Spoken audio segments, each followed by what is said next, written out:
সাহাবায়ে কেরাম মার খেলেন। এবার স্বয়ং আল্লাহর নবীর গায়ে হাত তুলল।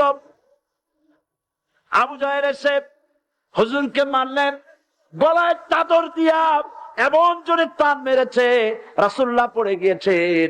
হাদিসে এসেছে হুজুরের চোখ মোবারক ঠিকরে পড়ে যেতেছে, চেহারা মোবারক লাল হয়ে গিয়েছে, জমিনের উপর আছাড় মেরে ফেলেছে। রাসূলের এই অবস্থা দেখে হযরত হামজা তখনও কাফের ছিলেন, শিকার থেকে এসে তিনি এই দৃশ্য দেখলেন, দাসীর মুখে শুনলেন, ছুটে চলে গেলেন আবু জাহেলের বাড়িতে। যায় বলে, আবু জাহেল রে, তুই মুহাম্মদ সাল্লাল্লাহু আলাইহি ওয়াসাল্লাম মেরেছিস, বল কেন মারনি?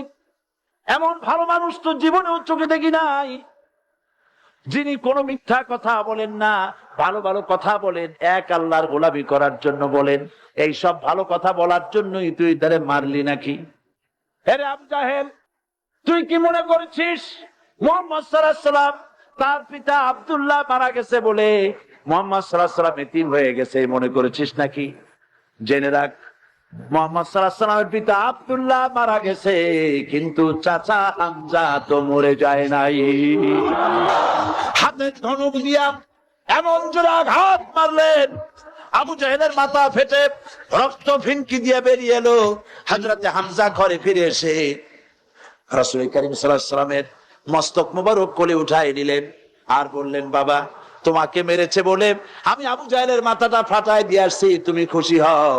হুজুর বলছেন, চাচা, কার মাথা ফাটাইছো এইটা বলে আমারে খুশি করতে পারবা না।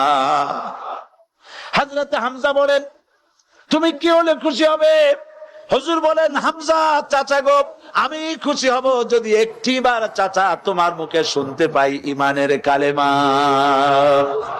হযরতে হামজা বলেন, মুহাম্মদ সাল্লাল্লাহু আলাইহি ওয়াসাল্লাম, আমি বুঝতে পেরেছি তুমি কোন সাধারণ মানুষ নয়। সাধারণ মানুষ হলে পরে তুমি প্রতিশোধে বিশ্বাসী হতে, খুশি হতে। প্রতিশোধে বিশ্বাসী হও নাই, তুমি অবশ্যই আল্লাহর নবী, কোনো সন্দেহ আমার নাই। তুমি সাক্ষী থাকো, আমি পড়ে নিলাম, লা ইলাহা ইল্লাল্লাহু মুহাম্মাদুর রাসূলুল্লাহ। জোরে পড়ে, লা ইলাহা ইল্লাল্লাহু মুহাম্মাদুর রাসূলুল্লাহ।